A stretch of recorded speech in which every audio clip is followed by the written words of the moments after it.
Rappelez-vous, il y a quelque temps j'accompagnais Rémi et Benoît sur le parcours de Pessac pour mieux connaître leur jeu, leurs points faibles et leurs points forts afin d'orienter leurs entraînements dans la foulée. Nous avions pu noter quelques priorités que nous allions pouvoir bosser dès l'après-midi sur les zones d'entraînement, il pourrait dès lors travailler ces points précis avant notre prochaine entrevue le mois suivant.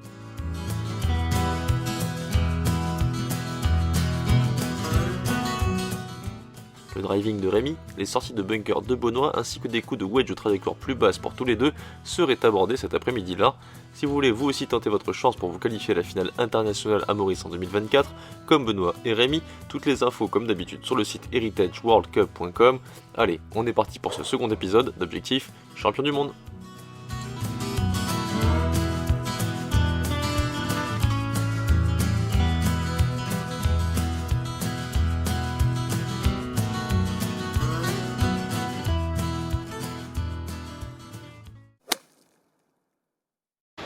L'idée c'est que tu me sortes ton draw, tout simplement. Je regarde un petit peu ce que tu fais au niveau de ton swing. Je vise bouée rouge. Ensuite, je vais te demander un petit peu comment tu l'imagines, etc. Alors vous voyez pas les balles, mais elles sont en quick hook. Pas être champion du monde avec ça. Fallait que je me mette derrière pour que tu fasses un trait en fait. En zone d'impact, comment est ton club? Comment il arrive pour que la balle puisse prendre un effet? Un effet en draw, c'est quoi? Il faut que je la prenne un peu comme ça et que ça vienne par là. Donc alors qu'en zone d'impact, pour que la balle puisse partir avec un draw parfait. C'est-à-dire qu'en gros, imagine le draw, si la bouée rouge c'est l'axe sur lequel elle doit terminer, on est d'accord qu'elle sort à droite, qu'elle termine sur l'axe. Donc ta phase de club en zone d'impact, elle est comment en zone d'impact si tu veux qu'elle parte à droite? Que ce soit un peu... Donc orienté à quel endroit? Orienté un peu vers la gauche. Raté. La phase du club, c'est l'endroit où la balle sort. Donc si elle sort à droite, la phase du club, elle est À gauche.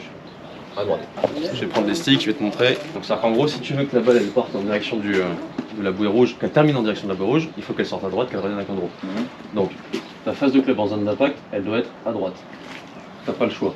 Okay. Si elle est dans la direction de la bouée, elle va partir dans la direction de la bouée. Si elle est à gauche, elle va partir à gauche. Donc toutes tes balles qui s'enroulent trop, c'est que ta face elle est au contraire trop à gauche. Okay. Donc il faut absolument que ta face elle soit à droite. Pour qu'elle sorte à droite. Ensuite, pour qu'elle termine avec un effet qui revienne vers la gauche, ton chemin de club il est comment? Ça vient par là. Exactement. Donc en fait, il faut que tu aies un chemin qui soit toujours plus à droite que ta face de club. Donc ça fait un draw. Quelle que soit la quantité de draw que tu fais, forcément ta face elle sera plus à gauche que ton chemin. Ouais. Forcément. Mais un draw, c'est une balle qui sort à droite, donc ta face est à droite. En gros, ta face elle doit être à droite et ton chemin encore plus à droite. Donc normalement, dans la sensation quand tu vas venir frapper ta balle, il faut surtout pas que ta face se referme trop, sinon ça va l'enrouler beaucoup trop. Pour créer un effet, il faut obtenir à l'impact un différentiel entre l'orientation de la face de club et le chemin du club. Plus ce différentiel sera important, plus l'effet sera grand. Il faut dans tous les cas pour un draw de droitier avoir une face à droite de la cible et un chemin d'autant plus à droite, dans des proportions grosso modo du simple au double. Si la face est par exemple orientée 10 mètres à droite de la cible à l'impact, le chemin devra lui être 20 mètres à droite de celle-ci pour espérer générer la bonne quantité d'effet. Donc l'objectif d'un draw, c'est d'avoir, quel que soit le chemin que tu vas emmener, toujours une face qui sera quoi qu'il arrive plus fermée que ton chemin. Ça c'est sûr. Et ensuite il va falloir juste réussir à gérer cette relation entre les deux pour pas que ça soit trop ou pas assez. Est-ce que tu peux faire des balles avec la volonté d'avoir déjà cette face qui reste à droite? Après quelques balles, Rémi enchaîne les hooks. Sa face de club est donc trop à gauche en rapport avec son chemin en zone d'impact. Il doit donc absolument penser à garder sa face de club à droite de la cible et l'imaginer telle quelle s'il veut que le draw ne se transforme pas en hook. Nickel. Là tu le contrôles. Donc là on avait pile ce qu'on avait dit juste avant. Ta face à la droite, ton chemin est encore plus à droite, donc c'est bon, on le revient. Nickel. Après, quand je te disais que je fais du draw, c'est en fait, vu qu'avant je l'ai coupé, mon objectif c'est faire un draw par rapport à avant. Mais bon, après, que ce soit une balle droite ou que ce soit des draws, je m'en fous total. J'ai pas une volonté d'avoir un drive précis, ma volonté c'est que je le gère et que ça finisse sur un fairway. Moi tes draws ils me plaisent bien en termes de hauteur de balle, de puissance aussi. Tu me les mets toutes comme ça, c'est nickel. Okay. Essaye de faire un fade, on va voir si tu arrives à le recréer. C'est pas mal en fade aussi. Hein. Oui. Allez, il va me mettre dans un dilemme. On le met en fade ou en draw du coup? L'idée, là, ce qu'on va faire, c'est que tu vas mettre 10 balles en fade, 10 balles en draw, ou 5-5 déjà. Et on va voir en ratio ce qui sort le mieux. Draw. Perso, en termes de vol de balle, je préfère comme tes vols de balle de draw. Je suis plus sûr pour les draws. Le dilemme reste entier. Allez, on finit en beauté. 10 pompes si elle est pourrie. Allez. Allez, vas-y, tape en drive maintenant. Après réflexion, nous décidons de laisser Rémi dans un système de draw, son vol de balle étant plus optimisé de la sorte et sa trajectoire plus puissante. En revanche, la quantité d'effets qu'il génère et la gestion de sa face n'étant pas parfaitement maîtrisée, je décide de lui demander de contenir un peu son backswing pour l'aider à être moins dépendant de son rythme. Alors ce qui se passe dans ton swing, en fait, pour faire simple, tous les joueurs qui ont de l'overswing, il y a énormément de temps qui se passe avant de venir frapper la balle, donc il peut se passer aussi beaucoup de choses. Donc, tous les joueurs qui font de l'overswing, ils sont dépendants à mort de leur coordination et de leur rythme. Rémi a un backswing ultra développé, avec un bas du corps extrêmement actif, sa rotation des épaules est tout simplement énorme. Par rapport à sa ligne de jeu, elle tourne largement au-delà des 90 degrés, c'est comme si son swing était un immense engrenage. Il est très difficile d'imaginer un bon contrôle de la face de club en zone d'impact de la sorte. J'aimerais donc qu'il limite sa montée car moins de rouage égale plus de facilité de répétition.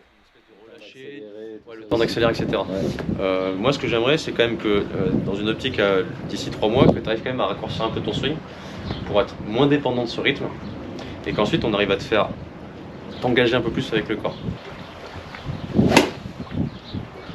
C'est vrai ça. Comme tout changement, forcément, on se sent pas forcément à l'aise parce qu'on change les repères, mais c'est normal. Si t'es à l'aise, c'est que du coup, on change rien. Elle est pure celle-ci. Si tu fais ça tout le temps à l'île Maurice. Bon, 5 balles ça me suffit pour me rassurer déjà sur l'avenir, clairement. Là quand tu as réussi à faire les swings bien, c'est un peu réduit en effet, ça c'est cool. Je pense que la priorité ça va être surtout ça, je contiens un peu la montée, et après ton objectif c'est je traverse au moins jusqu'à terminer avec ce fameux pied droit qui se lève.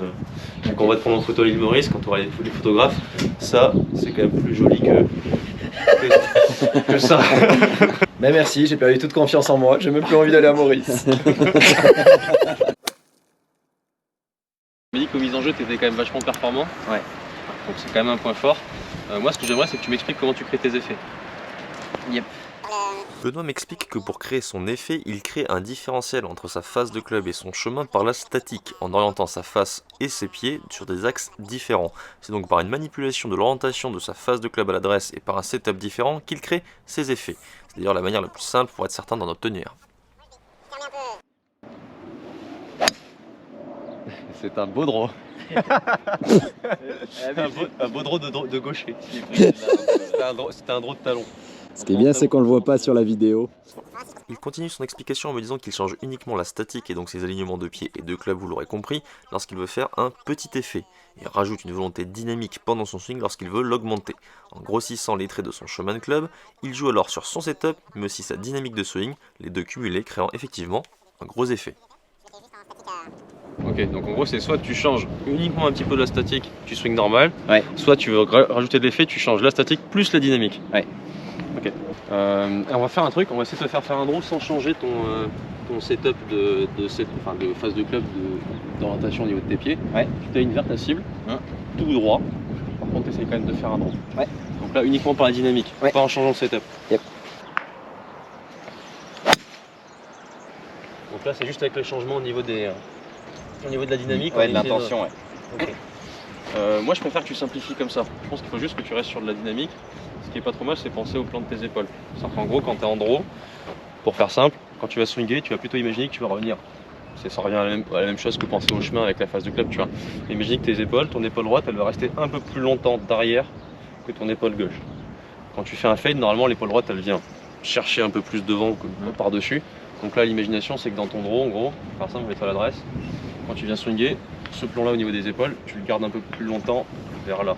C'est-à-dire que dans l'idée, tu as vraiment le plan des épaules qui est ici. Soit tu restes parfaitement neutre, ça fait une balle droite. Soit tu viens chercher un peu par-dessus, ça fait un fade. Soit ici, tu vas plutôt au contraire avoir l'épaule droite qui vient se baisser, l'épaule gauche qui vient se relever un petit peu. Ce qui revient en gros à avoir un plan au niveau des épaules qui va chercher un peu plus par là. C'est-à-dire que c'est l'ensemble de ton geste en bloc qui va plutôt partir derrière, qui va rester ici. Donc c'est comme si à l'adresse, si tu es aligné comme ça, t'imagines que le plan de tes épaules, il va revenir sur un plan un peu plus ici. Ouais. Ok, nickel. Je pense sur un baby draw, ouais, je le sens bien. L'idée c'est de faire un baby draw. Ouais, c'est ça. Sur un baby draw, je sens que ça peut bien me parler. Ça. Je décide malgré tout de changer la manière qu'a Benoît d'obtenir des effets en pariant plutôt sur un changement de chemin de club par une dynamique de swing différente, grâce en l'occurrence à un ressenti sur le plan de ses épaules, car en effet, sans jeu de mots, il faut savoir que jouer sur la face de club plutôt que sur le chemin pour créer de petits effets est très complexe tant une face de club peut avoir d'énormes variations de direction en zone d'impact sans d'ailleurs que le cerveau ne le perçoive avec précision, tandis que le chemin, lui, subira moins de variations d'un swing à l'autre malgré des intentions marquées. Il pourra toujours utiliser sa technique de positionnement de la face de club à l'adresse lorsqu'il souhaitera créer de gros effets, comme pour contourner des arbres par exemple. En résumé, je demande à Benoît de jouer sur son chemin de club plutôt que sur sa face de club.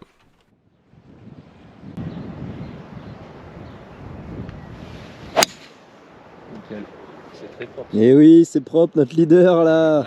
Je crois qu'on est échauffé.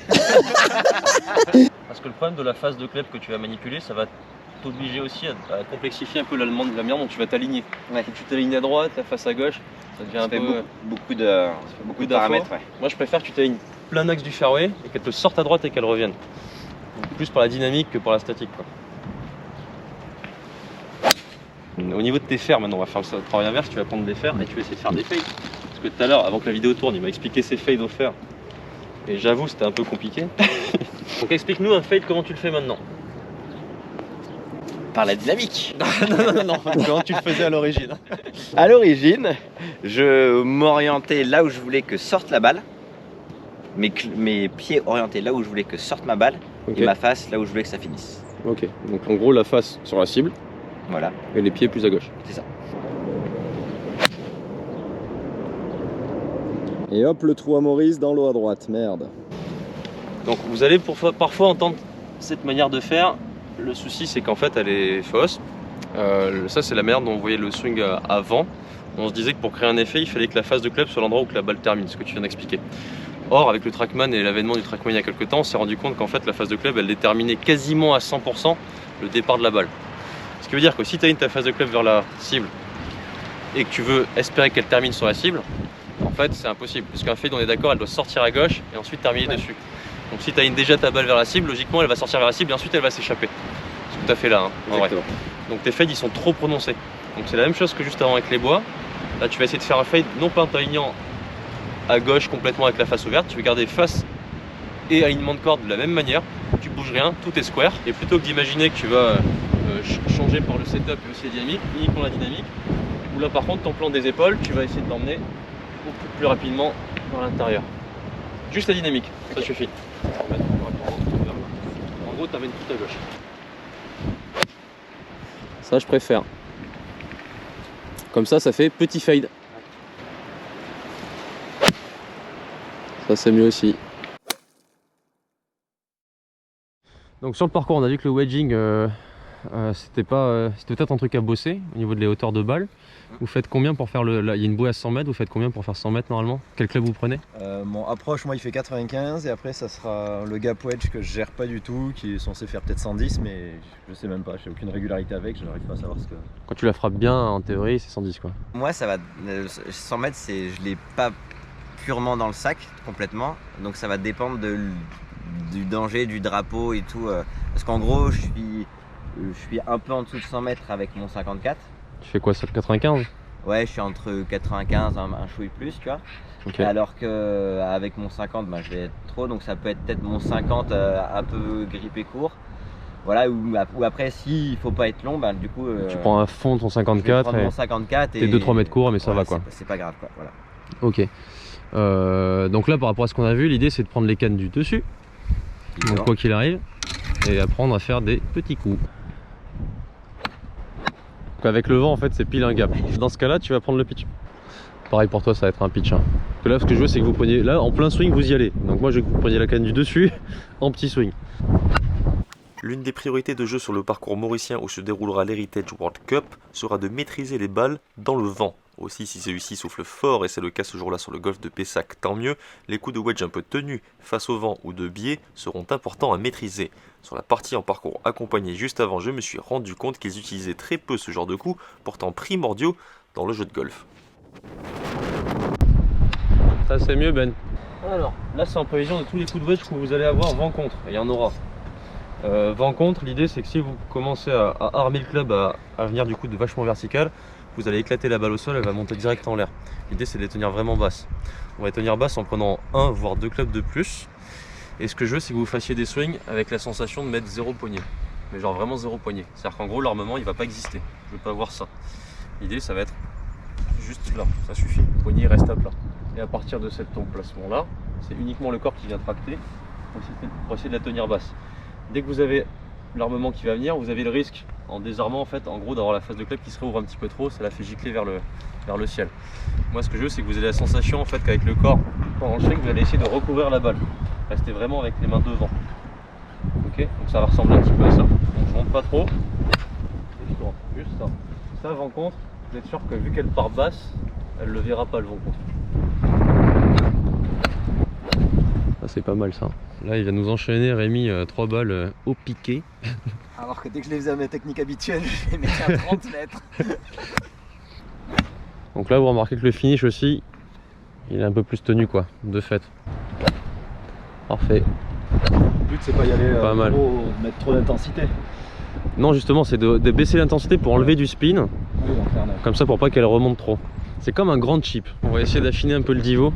Je vais faire un swing d'essai avec la sensation que le club il vient vraiment longer le sol avec un divot très très fin. Tu viens vraiment pas éclater le sol quoi. Si ton corps il tracte bien et que tu tournes beaucoup, ça va allonger le divot. Encore plus que ça. Exactement. Okay. Et là tu vois ça affine un petit peu. Ouais. Oui, monsieur Heinz, est-ce que vous avez une question qui semblerait importante pour tous nos followers? En faisant ça là, j'ai une petite tendance à les lâcher de temps en temps à gauche en fermant la face. Est-ce qu'il y a un tips à sensation, est-ce que en gardant le poignet, tu sais, pour garder la face square plus longtemps, ou une sensation vers laquelle je peux tendre pour rester square. L'idée c'est que normalement lorsqu'on met les mains vraiment devant ici, la face elle est pas censée être à gauche. Donc pour enlever du release, ça va être la même chose. Parce que tu es ici, il faut que tu aies l'impression d'avoir le corps qui s'ouvre un peu plus. En gros, laisser le club encore un peu plus de retard derrière toi.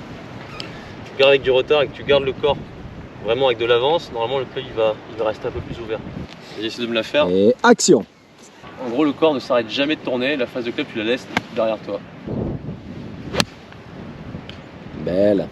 Si dans ton swing tu te dis le club il est monté, ouais. Pendant toute la durée du geste je fais en sorte de le garder derrière moi, même jusque là, dans l'inconscient tu vois. Ouais. L'intention c'est il reste derrière, il a jamais le temps de réaliser, du coup ça te les embarque pas à gauche. Si par contre le corps il bloque un peu, les mains passent, ça les sort à gauche. Ah okay. Parfait.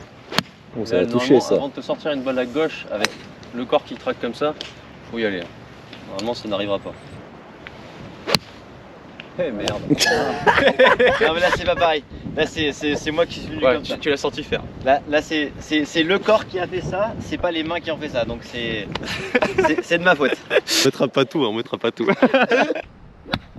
Ouais, celle-là est incroyable. Ça c'est nickel, tu vois le divot il est fin, pas de poignet, que du corps. Ça c'est nickel. Allez, Rémi va nous montrer exactement ce qu'il faut faire. Donc il va répéter tout ce qu'on a pu dire. Donc alors, à la montée. Pied droit, on baisse un petit peu les mains.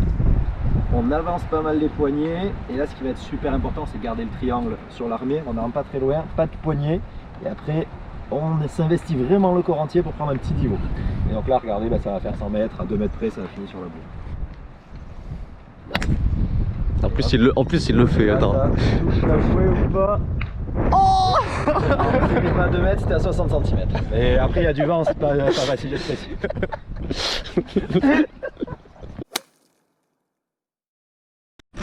Ok, donc là on s'est mis une situation à peu près à 35 mètres.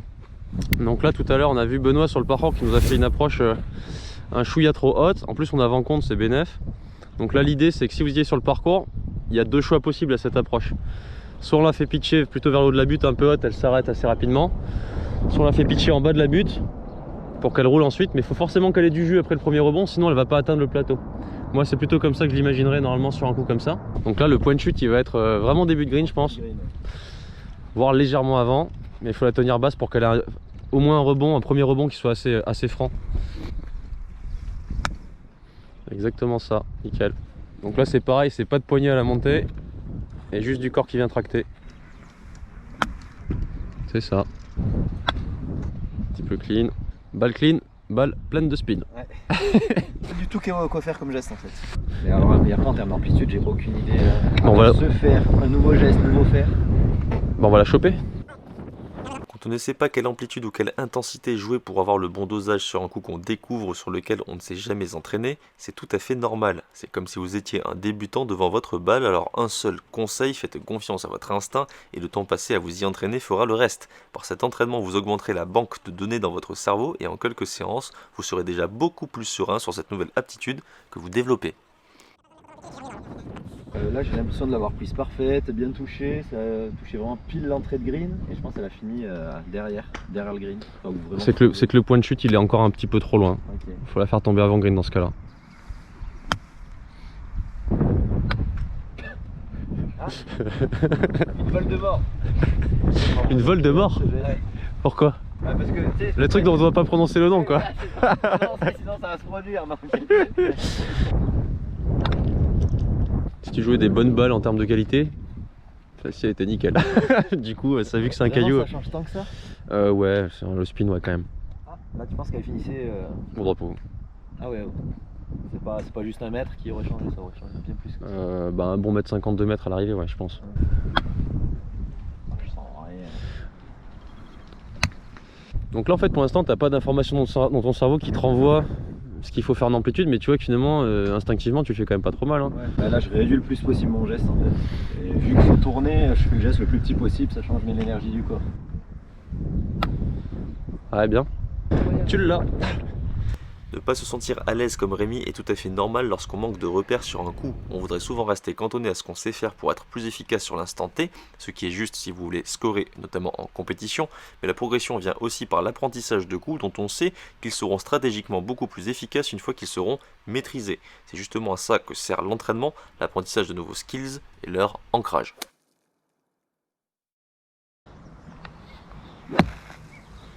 Ça te va coach? Un peu long. Là, tu me demandes. Je suis 13. Grosse lève, je suis mis sur le green. Priorité numéro 5, plus de variations dans les bunkers pour Benoît. Dans les bunkers, Benoît sait sortir et assurer 3 coups, mais il ne fait pas souvent sortie putt, ce qui peut lui permettre de grappiller des points précieux sur certaines parties à son niveau. Il me dit n'avoir qu'une seule manière de sortir des bunkers, c'est-à-dire une sortie en explosion qui ne roule pas, ce qui l'embête sur des sorties moyennes à longues où il aurait bien besoin d'avoir une balle qui roule un peu plus. Rémi quant à lui sort plutôt bien des bunkers à son niveau, ce n'est pas une réelle priorité de scoring selon moi, ce n'est pas là qu'il gagnera des coups, tant qu'il n'en perd pas puisqu'il sort sans souci à chaque fois, tout va bien. On va reprendre la problématique qu'il nous expliquait tout à l'heure, il vient de me l'expliquer là avant là, que la caméra tourne, que tu fais tout avec un 58. Tout avec un 58. Tout. Non, si je veux vraiment la porter, je peux changer, prendre mon 50 ou 54. Ouais. Mais là, il y a la lèvre, donc si je dois aller au fond là-bas, je vais peut-être quand même rester avec mon 58. Ok. Et voilà, donc je peux changer de club, mais dans tous les cas, j'ai une balle qui va quand même pas rouler quoi. Elle est tellement haute et spinante que finalement elle se bloque un peu. Ouais. C'est la problématique d'une sortie un peu longue si elle s'arrête vite, c'est que du coup on doit mettre tellement de vitesse que elle met beaucoup de spin aussi, donc elle s'arrête très vite aussi. Il y a plusieurs choses dans un bunker pour aller plus loin, l'ouverture. Ouais. C'est-à-dire qu'en gros, entre une sortie très courte où tu vas avoir la face de club carrément vers le ciel, quoi, une sortie un peu plus longue, tu peux la jouer quand même ouverte pour se servir du rebond, malgré tout. Pas square non plus, mais l'entre-deux, genre comme ça, tu vois. Pas grand chose, juste un petit peu. Rien que ça, déjà, tu la baisses un peu de la trajectoire, elle monte un peu moins, elle va rouler un peu plus. Elle va avoir au moins un rebond. Ouais. Au moins un, quoi. Enfin, un franc. Ensuite, tu vas avoir aussi autre chose qui va vachement jouer, c'est le fait d'avoir du release ou pas. Là, depuis tout à l'heure, je te vois faire des sorties, tu es vachement dans le release avec les poignets. Ouais. Donc, du coup, en zone d'impact, non seulement elle est ouverte, mais en plus, tu la réouvres encore. Ça, tu peux le supprimer. C'est-à-dire que pour une sortie où tu vas la mettre un peu plus long, tu vas, plutôt que de réaliser en zone d'impact avec les mains ici, tu vas plutôt essayer d'imaginer comme pour les coups un peu bas là-bas, le club tu le laisses derrière et c'est que le corps qui vient tracter. C'est-à-dire que là t'as pas de... Je tourne plus en fait et... Pas de release. Ouais. C'est le corps qui tracte. Ouais. Et là normalement elle va te partir un peu plus là, ça va rouler un petit peu plus aussi. Donc si tu cumules tout, tu prends pas forcément 58, tu prends ton 54. Ouais. Tu prends ton 54 et pas de release. Ok. Et là en théorie tu cumules deux trucs qui va te permettre de la mettre un peu plus basse pour faire la distance en plus, quoi. Belle. Ah mais je pense qu'elle spin et qu'elle roule pas. Elle va quand même un peu rouler. Hein. Ouais. c'est pas non plus faire une balle basse dans un bunker, ça commence à être un peu chaud parce que du coup là il faudrait que tu mettes pas de face de club du tout. Tu ouvres pas du tout. Tu peux essayer hein, si tu veux. Hein. Mais ça va dépendre des qualités de sable. Si t'as un sable trop meuble, t'oublies. Parce que du coup ça va s'enfoncer. Là tu peux essayer. Tu ouvres pas du tout ta face de club, tu laisses normal. Là tu vois elle part un peu plus basse. Là t'as pas pu t'empêcher de l'ouvrir la face de club. Tu vois que je t'ai pas vu. Oui, monsieur le professeur. Ouvre pas. Ouais, pas du tout. Et là pour l'instant tu fais des petits swings. Essaye de me faire un grand swing, assume-le. Ok. N'osez pas trop vraiment la jouer quoi. Ah, j'ai jamais joué un truc comme ça. Ouais. Après tu peux même carrément fermer la face. C'est-à-dire que là la qualité de sable elle te le permet. C'est-à-dire que tu peux même carrément jouer le coup dans le bunker où tu la joues volontairement comme ça quoi. Ouais. Où là t'es sûr qu'en fait, vu que ta face elle est fermée, ta balle va quand même partir plus basse. Ouais. Par contre en conséquence, vu que le club va s'enfoncer un peu plus, là il faut vraiment que dans l'idée ton corps il tracte et qu'avec les gros muscles tu te dises je traverse parce que sinon le risque c'est que mon club il s'enfonce un petit peu trop. C'est-à-dire que dès que tu vas ouvrir la face, tu vas avoir du rebond, tu l'ouvres pas, t'enlèves le rebond, donc en conséquence il faut le corps. Il faut y aller plus ouais. Sinon tu vas prendre trop de sable à faire. Ouais du coup, mais par contre toi l'idée de moins, parce que moi j'avais cette idée de vachement réaliser, tu vois. Ouais. Tu vois, les techniques un peu, tu sais, miroir là. Ouais. Et en fait. Ça, c'est pour les sorties en explosion. Ouais. Donc, quand tu veux la mettre au plafond. Comme une sortie de bunker, full swing. Un peu trop ouverte du coup. Par contre, t'enlèves un peu de spin aussi en faisant ça. Ça, c'est pas trop mal. T'as vu qu'avec le fer neuf, elle passe à l'aise, hein. En vrai. Ouais. Moins ouverte que ça, du coup. Juste un petit peu. Moins. Ok. Et là, elle part de basse. C'est ça que tu voulais comme style de trajectoire, non? Bah, c'est avoir de la variété parce que j'en ai pas quoi. Je suis un bébé golfeur. Dans le bunker, c'est toujours une gestion de la face avec en relation par rapport à la qualité du sable, le fait de mettre de la vitesse, c'est tout quoi. Mais souvent, dans les sorties de bunker longues, on n'ose pas prendre un fer neuf ou un pitch parce qu'on se dit que c'est forcément le sandwich. Alors qu'en réalité, et fais ce que tu veux quoi. Et tu parles de qualité de sable. Du coup, quel impact ça a? Donc tu parlais des sables ultra meubles. Si tu as un sable dur, l'impact que ça a par rapport à comment il faut que tu gères ça après? Un sable genre compact, ouais, tu veux dire? Ouais, genre il a plu, tu vois. Bien mouillé. Du style un truc comme ça là? Ouais. Alors, quelle influence ça a et comment tu le joues quoi? Plus le sable va être meuble, plus il va falloir utiliser le rebond. Ouais. Ça c'est sûr, parce que plus le sable est meuble, plus le club il va vouloir s'enfoncer facilement dedans. Donc plus on va se servir du rebond. D'accord. Plus le sable est dur, moins au contraire on va s'en servir, plus on va gérer la face de club un peu plus fermée. Standard. On joue juste sur le rebond en fait en fonction de la manière dont le club va rebondir. Là il se trouve que le sable il est classique, plutôt standard. Si c'était très tassé et que tu mets ta face comme ça, le risque c'est que du coup ça rebondit, là du coup tu l'as fait en top, ou alors du coup tu n'en prends pas assez et elle fuse trop loin derrière quoi. Donc c'est vraiment juste l'orientation de la face par rapport au rebond sur lequel on va jouer par rapport à la qualité du sable. Ensuite, ce qui est très compliqué, c'est quand le sable, un peu comme le sable de dune, un sable super meuble, tellement fin, que là, même si tu ouvres la face vraiment à fond, ça va quand même en prendre beaucoup. Et dans ce cas-là, par contre, on ne cherche pas de verticalité, on va chercher un truc qui va être un peu plus à plat, plus horizontal, dans l'idée d'affiner le divo à mort. Quoi. Parce que moi, l'idée que j'avais là, je voyais Jason Day là, tu sais, qu'il est fait vachement. Jason Day, il est ici. Il traverse comme ça, là, il est... lui, il met pas de verticalité, donc quand même, il est sûr que son club va pas arriver trop fort, ça va rester assez fin. Donc après, quand le sable est très meuble, tu joues sur la finesse du divo, par justement pas de poignée, et un swing vraiment très à plat, et une face full ouverte quoi qu'il arrive. Quoi. C'est le sable le plus compliqué à jouer en vrai.